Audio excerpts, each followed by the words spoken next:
Welcome to Satsang.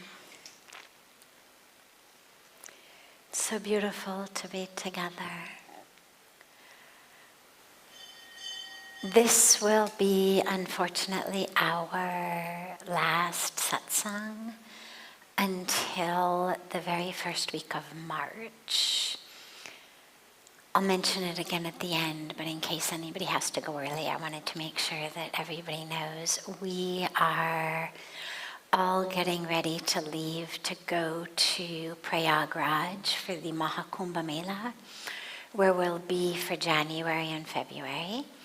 You're all, of course, more than welcome to come and be there. It's a once in every 12-year, huge, world's largest gathering. They're expecting about 400 million people during the 6-week time of the Kumbh. Our camp there is in actually a very, very beautiful place. It's right on the water at the confluence of the 3 rivers, the Ganga, Yamuna, and Saraswati rivers. Very, very beautiful, right on the water, away from the main divine chaos of the Mela, so you can always go in, but we are on the other side of the water from it. Much like here in Rishikesh, we are just across Ganga from the downtown busyness, similarly in the Mela. We also this time have a brand new ashram that we've built there that's just going to be inaugurated.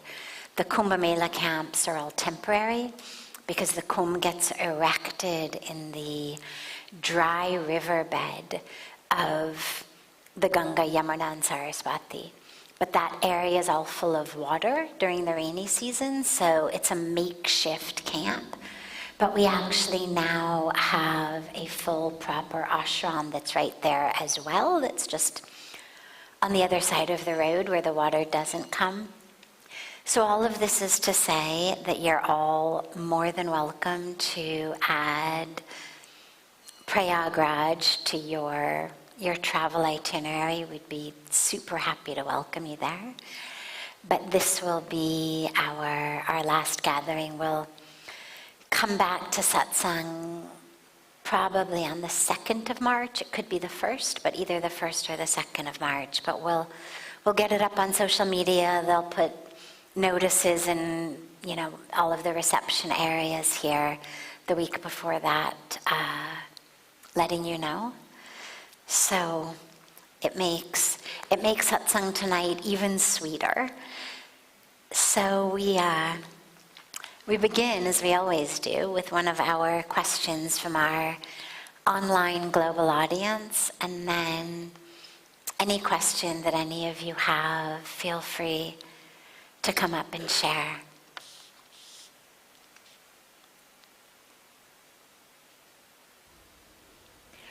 When you were 25, what were the challenges that you faced? This is asked from James from Sedona, Arizona. When I was 25, what were the challenges that I faced? Wow, so many of them. So many. I don't want to take up all of satsang in my story, but I faced what you could call kind of the general challenges and then personal challenges. So the general ones were those of us from what I call the Hollywood way of thinking, which of course does not require that you were actually in Hollywood. It just means that you were raised somewhere where the point of view says who you are is your body. You are what it looks like, you are its success, you are its popularity, and you are what has happened to it, what it has done, where it's gone. You are the story.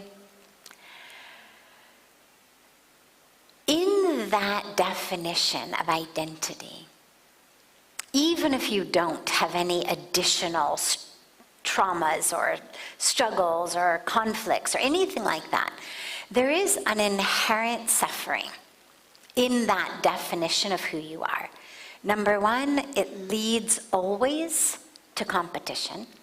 It leads always to jealousy. It leads always to feeling like you're insecure. Because there's always somebody who has more of what you want than you do. Whether it's beauty, whether it's intelligence, whether it's popularity, whether it's money, whatever it may be. So we're always comparing to someone who has more. But what it also does is it gives us a lie, really, to base our lives on. And the lie is more equals happiness. And we're raised to believe your happiness is going to be based on how much money you make, how big your house is, how successful you are. And so one of the main challenges that I faced, which I think is really common, not quite universal, but almost, is this awareness of, oh my God, I have everything and still I'm not happy. And so it's bigger than just the general unhappiness, because there's a bit of, especially when you're, teenager, early 20s, when you're young, there's a bit of, well, then what does it mean? Well, then what can I trust? If we've been told this is what brings happiness, and we have it. I mean, I grew up amidst a lot of privilege, a lot of opportunity, a lot of wealth, a lot of external success.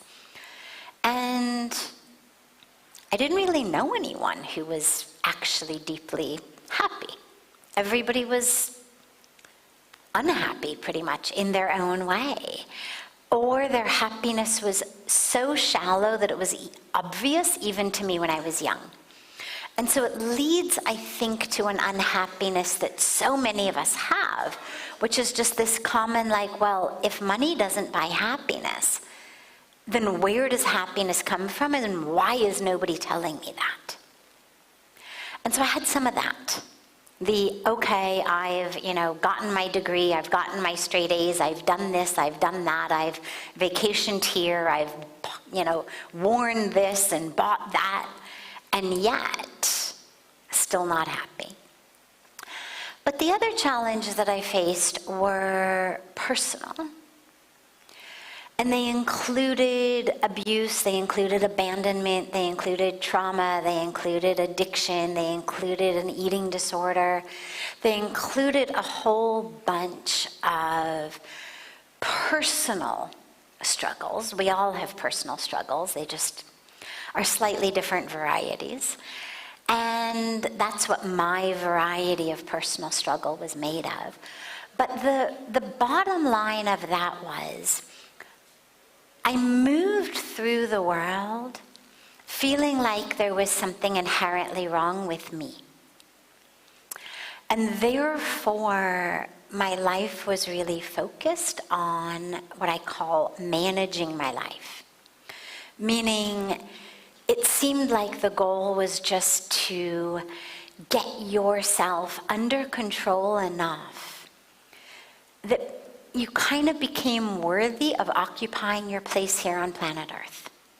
That if I just could succeed more here, get into this relationship, manage my emotions, manage my schoolwork, manage my weight, manage my this, manage my that, then I will stop feeling like I am inherently not quite right.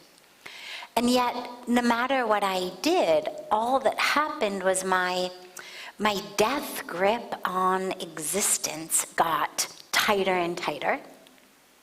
But the internal belief that there was a problem with the core of who I was stayed. And I really thought that this was just true, and that this was, kind of true for everyone, and that we just learn to manage our lives, and some manage well, some don't manage well, and the goal was just to manage life. It wasn't until I came to India at 25 and had my first very, very powerful spiritual experience, that I realized, oh my God, I'm not deficient. I'm not wrong. There isn't something inherently bad or dark or impure about me. I'm actually one with God. And the divine is everywhere, and everything is the divine, and everything is perfect. And it all came in this moment of a very, very powerful spiritual experience. But in addition to having this experience of being in the presence of God outside, I realized inside, oh, who I am is divine.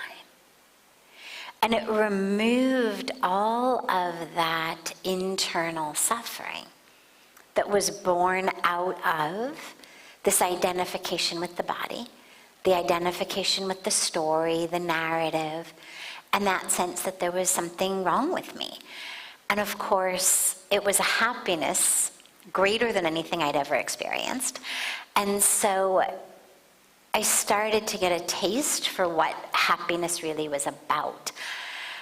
And I then looked around me, and I looked at the children, I looked at the adults, I looked at the people living here. People who had almost nothing by my Western standards. They were living, every one of them, so far below the Western standards of poverty. And yet they were happy. And it made me realize there is a secret here.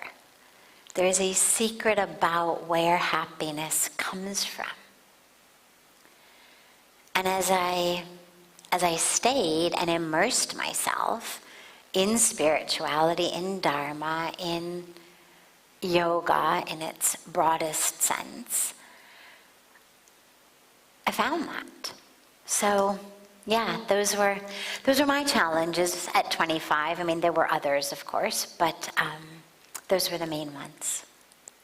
And, it's been so beautiful because that was 28 years ago.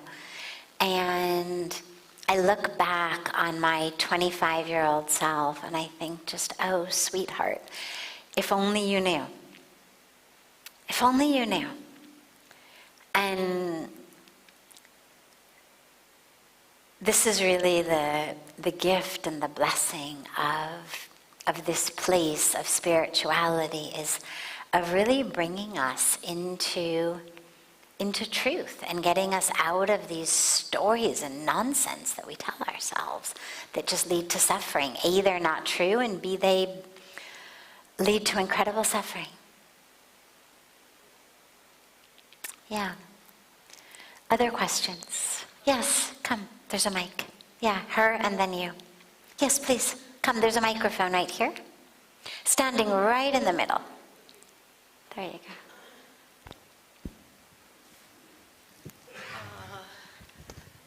So it was lovely listening to you.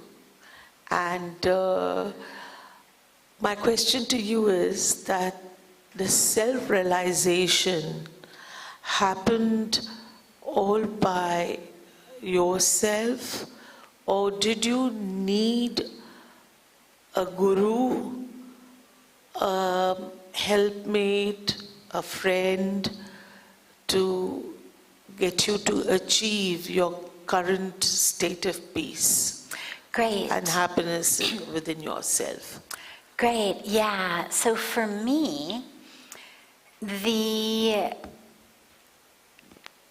initial, original experience happened just by grace. I would not say on my own, because there was nothing that I had consciously done to merit that sort of an experience. It was just grace. The only thing I had done was commit myself and my life to truth and take a vow when I was coming to India that I would keep my heart open. It's all I can take credit for. The rest was just grace. However, as with anyone who's ever had a powerful spiritual experience knows, or most of us, you have that experience, and maybe it lasts minutes, maybe hours, maybe days. For me, it was weeks at its height, and then even months at a somewhat lower level, but it had a very, very, very long half-life. But ultimately what happens is, again, for most of us, whether it's a few moments later or a few months later, is the patterns of the mind come back. Typically not in as much full force as they had been previously, because now you've seen the truth, you know what's possible. But you definitely are kind of pulled down. If you think about it as a spiritual high, there was definitely a, like, oh, where did that go? Like, could I just have that back, please? And in order to maintain that, to sustain that, you require spiritual practice. And for me, I would say you definitely require a guru. I've seen in my life, if I didn't have a guru, my ego would have just shredded me up.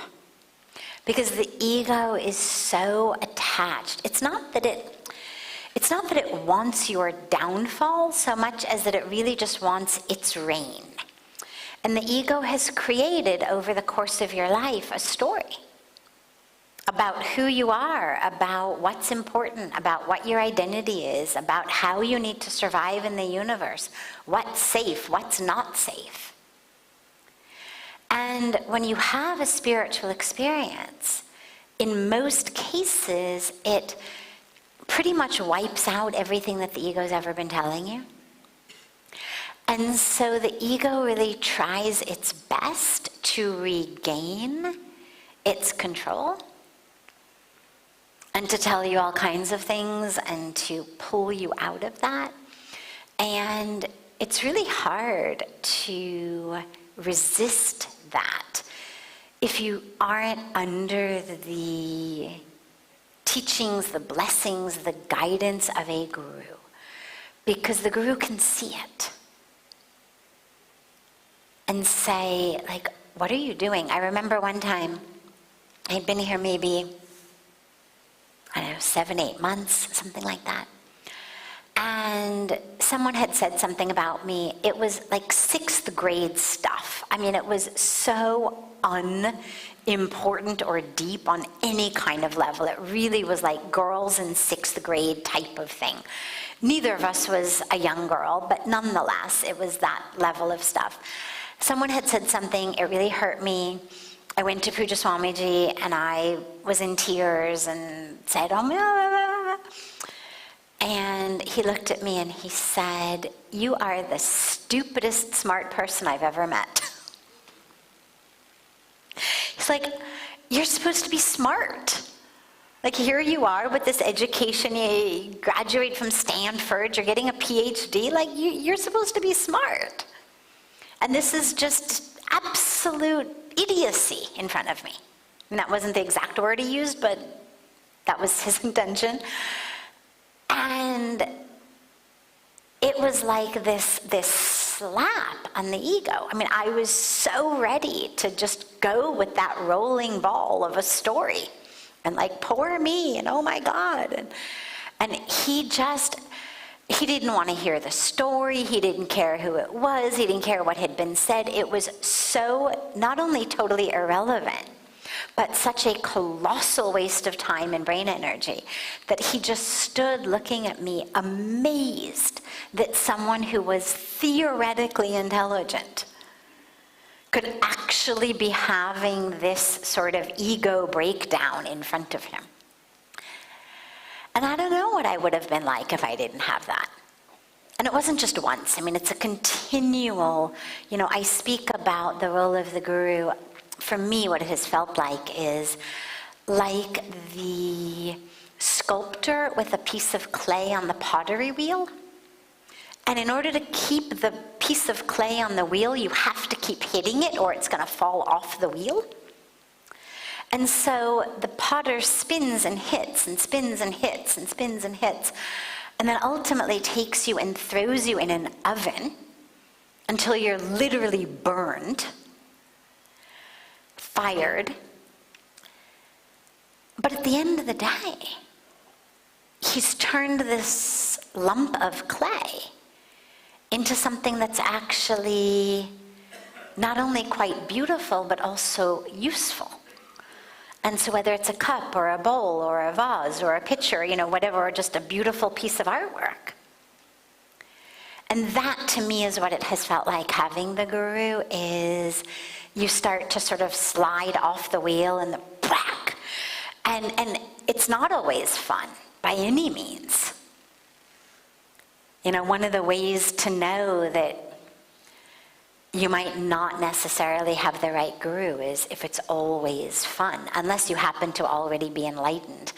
Because dealing with the ego is not always fun. And it feels like a slap. And fortunately for us, he doesn't actually hit with his hands. His guru slapped him physically all the time. He talks about one day literally having been given 21 slaps in one day. And he was a kid. He was 8 when he went off, so not like a, macho guy. And it burns. And yet what it's doing is it's burning away falsehood. It's burning away story. It's burning away illusion. So aside from the fact that I had this very spontaneous experience by grace, I would say in general, both in terms of having experiences like that, clearing away the mind, clearing away the illusion to even have those sorts of experiences, but then definitely in order to be able to sustain something like that, and to go deeper and to integrate it. What does it mean?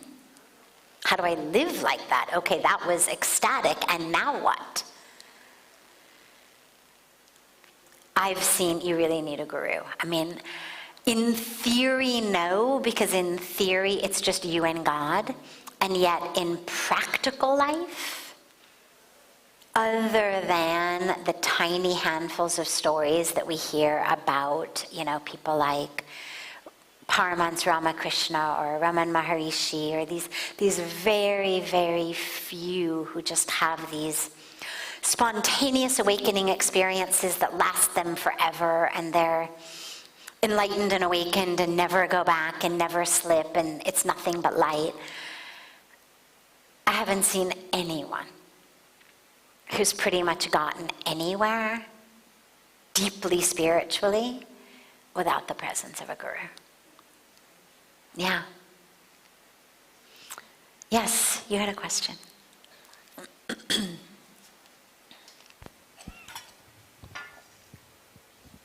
Hello and thank you. My name is Tatiana. I live in Berlin, Germany.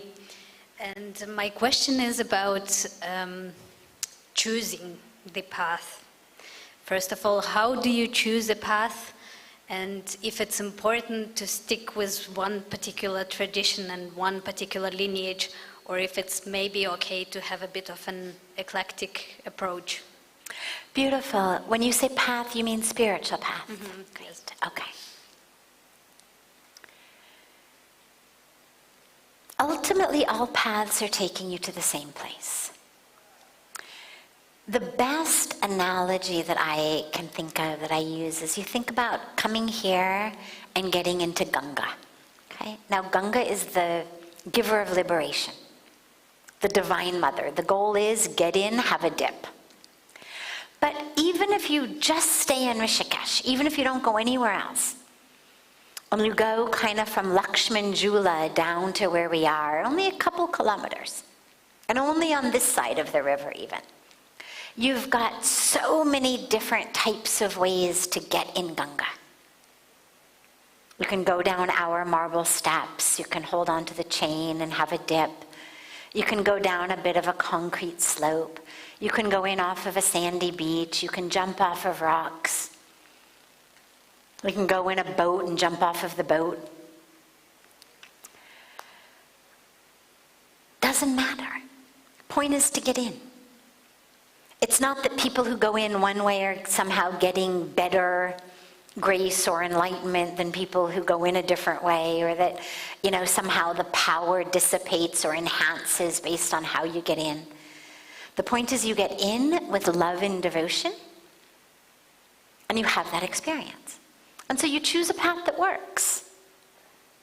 If you're like most of us, not a super duper strong swimmer, well, I would recommend against the jumping off of the rock, against the jumping out of the boat, and do something a little bit less adventurous.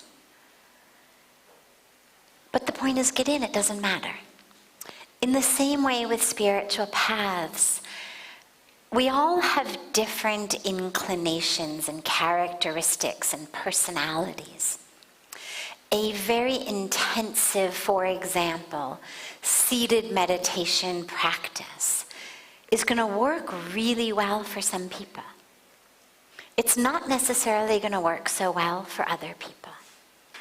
I know for me, when I first came, my instinct was to go straight into the philosophy of it.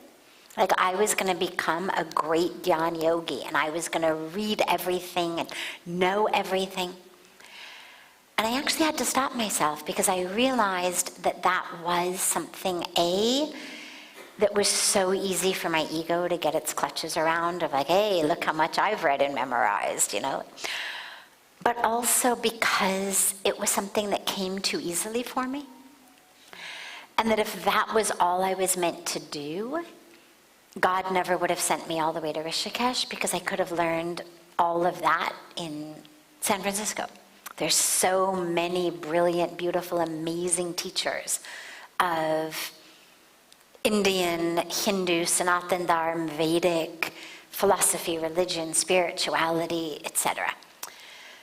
And I realized for me it was going to be a path of experience. It was going to be much more a path of bhakti yoga and karma yoga. And the Jnana Yoga only started coming many years later, when I was already really rooted in the devotion, in the action. And then slowly, I started letting myself read and learn more about that which I was picking up.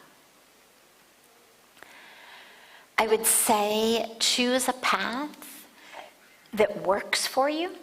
Choose a path that inspires you to do it, that doesn't feel like a drag, that's not like something on a to-do list that you've got to check off, at least in the beginning. Later on, you can start, adding on some other things. But in the beginning, the most important thing is that you stay on the path. So choose something that you can work with on a regular basis. And absolutely, you can take things from different paths. Absolutely. Even so much as far as different religions. Paramahansa Ramakrishna did a beautiful experiment in which, at one point in his life, having this very, very deep personal experience of being in the presence of God in the form of the Mother Goddess, he wanted to see, can I get there through Jesus Christ? Can I get there through Allah? Can I get there through practicing this religion and that religion? And he went straight into all of the different major world religions and found that he ended up at exactly the same place. So I wouldn't necessarily do that, because I think that could get very confusing. Ultimately, they do end up in the same place, and should you be an enlightened mystic like Ramakrishna, go right ahead. But if you're like the rest of us, still kind of plodding your way and struggling on the path, you might not want to overly confuse yourself unnecessarily. But if you are staying within essentially one religious tradition, taking beautiful teachings from the different religions, feel free. There's incredible, powerful teachings. You take something, for example, like the prayer of St. Francis of Assisi. Right? Oh Lord, make me an instrument of thy mercy. Where there is darkness, let me bring light. Where there is injury, pardon. Where there is despair, hope. I mean, like, it doesn't matter what your religion is. That's a great prayer. There's so much from different religions that we easily could take in. But I would begin small, because otherwise for most of us what happens is our intellectual brain takes over, and these things become simply things to memorize rather than something that you're living. It's easier to live something if it's more simple, if it's one thing rather than 100 things. So start simple. Start with kind of one path, unless there's something that really speaks to you from over here, at which point, sure, absolutely bring it in. But then as that becomes comfortable, absolutely open it up. Absolutely. You know, ultimately, I think the goal of our spiritual practices is to realize that we are one. And so the last place that you want to have walls and boxes is around spiritual practices. It's just, you know, think about trying to get into Ganga. If I take one step down toward the water at our God, and then I take 2 steps up toward the sand at Ramjula, and then I take another 2 steps backwards toward Gita Bhavan's Ghat, and then another step toward ours, I'm actually going to end up essentially spinning in circles and never getting closer to Ganga. So choose one path, walk it till you get in. But once you're in, yeah, then absolutely, why not? Go and up the sandy beach next time, or, you know, swim downriver, come in up there. Then suddenly the entire banks of Ganga is yours because you know the river. So then absolutely explore all of the different ways of getting in. But you don't want to confuse yourself too much in the beginning. Thank you very much. Of course. Yes.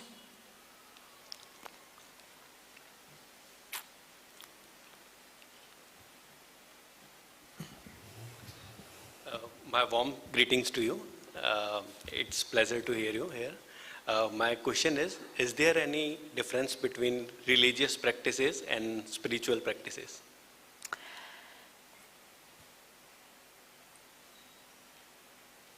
Or how we can... Yeah, absolutely. So there can be a difference, rather. Religious practices should always be spiritual. If you're doing religious practices and you're not feeling a spiritual spark, you know, I wouldn't say it's a waste of time, but what I would say is try to do it in such a way that you feel that it's a spiritual practice. Our rituals are not meant just to be done as rituals. They're meant to connect us spiritually. So in an ideal situation, all of your religious practices are spiritual practices. Yes, your religion has given them, but when you're performing them, you are feeling not just like a dutiful, obedient religious person, but you're feeling deeply spiritually connected. There are, however, some practices which could be considered spiritual practices that are not necessarily belonging to any religion. You know, a lot of us during our lives make up our own rituals. I know I've done it so many times. Oh, I do this and then I do that. And it hasn't been handed down from some scripture. But we do it because it means something to us. So not all spiritual practices are necessarily religious practices, but religious practices should all be spiritual. Thank you. Yes, of course. Yes.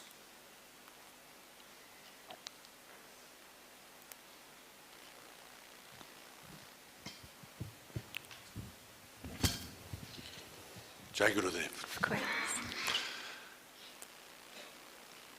I'd like to articulate what seems to be a sort of a challenging paradox for me, which may just also be alive for other people in the room.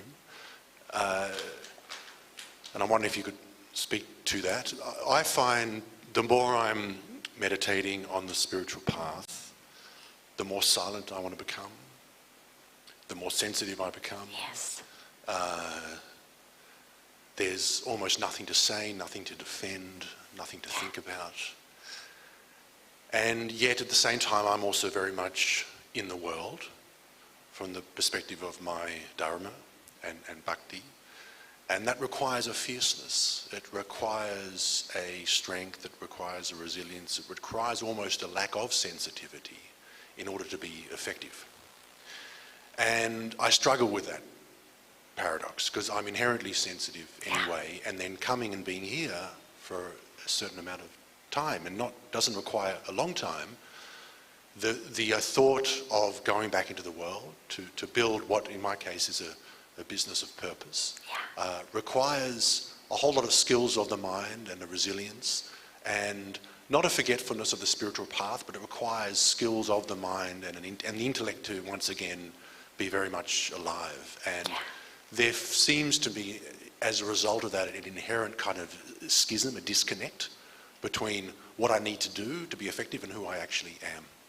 Beautiful. And I'm wondering if you could sort of speak to that, because it feels like an important one, perhaps for all of us who are out in the world, trying to be effective, and yet at the same time wanting to come from a place of truth. Beautiful, beautiful. So ultimately, the highest goal / solution to the paradox is to carry the stillness with you into the action. So there is action on the outside and stillness on the inside. There's a beautiful line in the prayers that are chanted in this very hall every morning that says, Mukh home horam nam, ram seva hatme. And what it means is, let your lips always chant God's name, and let your hands always do God's work. You know, a lot of times people talk about, oh, we're not human doings, we're human beings, and stop being a human doing, and do less and be more. And yet, of course, all of our scriptures teach us, do your Dharma. Like, whatever scripture you look at from all the different religions, the heroes or the divine incarnations are all doing. They're fighting wars, they're killing demons, they're restoring Dharma, they're doing this. They're not meditating in caves in the Himalayas. And so ultimately the goal, the solution to the paradox is the bringing the being into the doing, bringing the stillness into the action, bringing the noiselessness into the noise. You know, there's a reason that the lotus flower is considered kind of the spiritual highest symbol, and a flower that we offer on very, very special occasions, very special pujas. We will offer lotus flowers, because the lotus flower grows in the muck, but it always stays clean. And it's a teaching of to stay pure is not about get out of the muck, it's about being in the muck, but not letting the muck get in you. Now, that is the highest goal solution. And of course, it falls into the easier said than done category of life. Which is why, as we're walking the path, it is so important to have times, both time every day, and then longer periods of time, in which you drop back into that stillness. It's why we, I don't want to say insist, but really, really strongly encourage everyone to have a meditative practice in the morning, in the evening, to reconnect with that. And periodically, why coming to places like this, going on retreat, going into times of silence is so important, because for most of us, the bringing the silence into noise, bringing the stillness into action is still a work in progress. We know it's the goal, and you get better year by year. I am much, much, much more integrated than I was 28 years ago. And yet, it's still a work in progress. And it's critically important to have time in which you just stop doing, for whether it's for half an hour, 2 hours, 2 days, every once in a while, a week or two, whatever it may be, in which you just are able to reconnect with that power of the stillness, of the silence, so that you are able to bring it back into the action again. Thank you. Yeah, of course. Beautiful.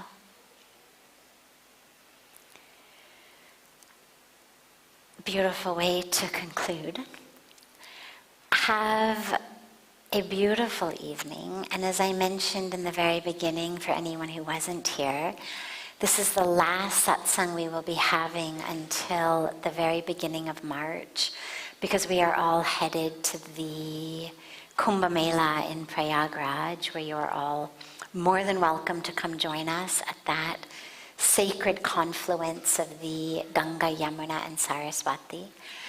There are nearly innumerable, but certainly hundreds of satsang videos online on my YouTube. Should you really miss this coming together, I realize, of course, it is nowhere near to the same as actually being together.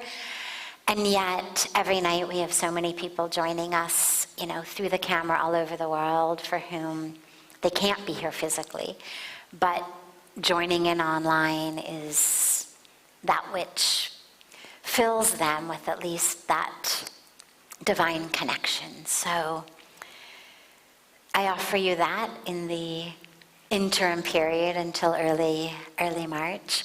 There's the actual full live stream of satsangs, so you can just go back. They record everything live. It all stays there. There's a whole bunch under lives, like literally hundreds and hundreds of them. And then there's shorter edited ones that they've done. So tons of ways to stay connected if you're wanting that. And of course, as I said, come join us in the Kumbha Mela. And I hope to see at least many of you, if not right when we get back in early March, that you'll be coming back to India as soon as you can. And beautiful, beautiful best wishes and so much love to all of you on your own sacred journeys. And so much love. You'll be in my heart very, very deeply. And we may, by the way, very likely also be streaming satsang live from the Kumbh. We'll definitely be doing satsangs there. So you may actually find that we're live from the Kumbha Mela as well. But keep tuning in inside, into yourself through your meditation practices. And I look forward to seeing you all very, very soon.